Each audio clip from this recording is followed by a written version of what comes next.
Today I'm going to answer the question that it feels like everybody is talking about online. Should you be on Clubhouse or not? In case you've been living under a rock on social media, Clubhouse is a brand new social media app that's all about voice. There's no video, there's no written word. You just jump into a room and you chat with people. I'm going to give you my answer in two parts. There's a short answer on if you should be on Clubhouse or not right now, and there's a more nuanced, much more interesting answer. But first up, we're going to cover the short answer. Do financial advisors have to be on Clubhouse? The obvious answer is no.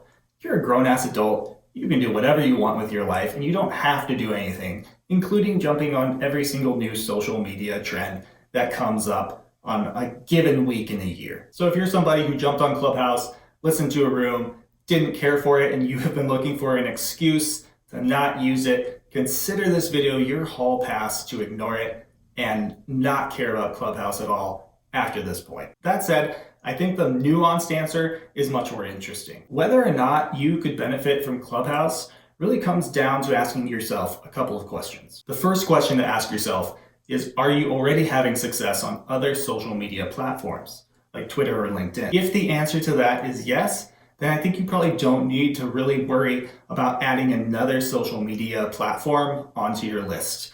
Each one of us can only handle being active on 1 to 2 social media platforms at a time. And if you're already having success, don't divert your attention to try something else. Keep your focus where you're doing really well and keep building your audience there. To use an analogy, this would be like the greatest basketball player of all time deciding mid-career that he's going to quit and go play baseball instead. And we all know LeBron is not doing that, and you shouldn't either. The second question you've got to ask yourself is, where do your interests lie? Like I said before, Clubhouse is audio only. So if you're somebody who loves podcasts and you really like getting out there and having dynamic conversations with people, Clubhouse might be a good fit for you to try out. But if you're somebody who hates video, you hate the sound of your own voice, you don't want to do podcasts, you want to stick with blogs and the written word, then absolutely do not go and try to build an audience on Clubhouse. It's not the right fit for you.